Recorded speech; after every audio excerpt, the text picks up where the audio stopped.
माझी राज्यामध्ये सर्पदंशाने अनेक जाणारे बळी आणि सर्पदंशाचे होणारे परिणाम याच्यावरती एक लक्षवेधी होती। आपल्यामार्फत एक धक्कादायक गोष्ट मला समाजासमोर आणायची आहे। आपल्या महाराष्ट्र राज्यामध्ये अनेक विषारी साप आहेत, त्याच्यामधले बिग 4 विषारी साप जे आहेत, ज्याच्यामध्ये नाग आहे, कुसऱ्या आहे, मनियार आहे आणि घोणस, अशा 4 साप चावल्यानंतर सुद्धा जे अँटीवेनम दिलं जातं, जी लस दिली जाते, ती सगळ्या सापांवरती एकच लस दिली जाते। म्हणजे तुमचं डोकं दुखलं, ताप आलं, थंडी आली, खोकला आली तरी सुद्धा एकच औषध दिलं जातं। प्रत्येक सापाचं विष वेगळं असतं, विषाचे परिणाम वेगळे असतात। त्यामुळे प्रत्येक कोणताही साप चावला तर त्याला त्या स्पेसिफिक स्पीशीचं अँटीवेनम दिलं पाहिजे, हा माझा प्रश्न होता। आणि सगळ्यात महत्त्वाचं, WHO ने जगभर हे नोटिफिकेशन दिलेलं आहे की जे ट्रॉपिकल कंट्रीज आहेत, ज्याच्यामध्ये आपला भारत देशसुद्धा येतो, तर अशा ठिकाणी स्नेक बाईट्स हे पॅन्डेमिक म्हणून ट्रीट करावेत, नोटेड डिसीज म्हणून ट्रीट करावेत, हे एक त्यांनी जाहीर केलं असतानासुद्धा महाराष्ट्र राज्यामध्ये स्नेक बाईट याला नोटेड डिसीज म्हणून कन्सिडर केलं जात नाही।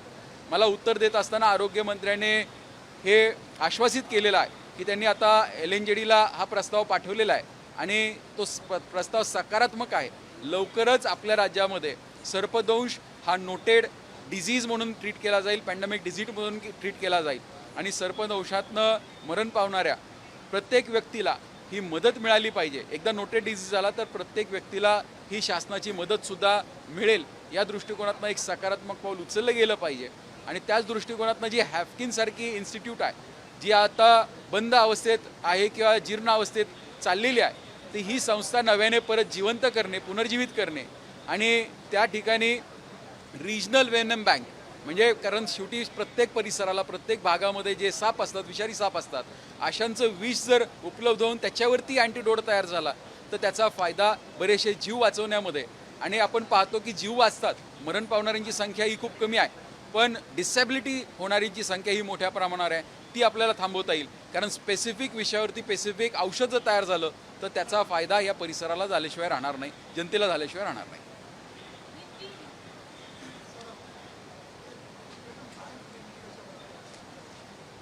रिजनल वेनम बँक म्हणजे कसं होतं, आत्ता सध्या महाराष्ट्रामध्ये जे काही अँटीवेनम मिळतो आपल्याला, तो चेन्नईमधल्या एक क्रोकोडाईल फार्म जे आहे त्या ठिकाणी हे सगळं कलेक्शन केलं जातं आणि तिथनं हे वेनम येतं आणि त्याच्यावरती ज्या सिरम इन्स्टिट्यूट महाराष्ट्रात काम करतात असे सगळे अँटीवेनम बनवतात। माझा मुद्दा असा आहे की तुम्ही चेन्नईचं विष घेण्यापेक्षा महाराष्ट्रामध्ये जे साप सापडतात, जे प्रजाती सापडतात, त्यांचं विष कलेक्ट करून एक रिजनल वेनम बँक क्रिएट केली पाहिजे आणि ह्या वेनममधनं अँटीवेनम तयार केलं गेलं पाहिजे। त्याचा फायदा लवकर ट्रीटमेंट होईल आणि फास्ट ट्रीटमेंट होण्यामध्ये मदत होऊ शकेल। थँक्यू।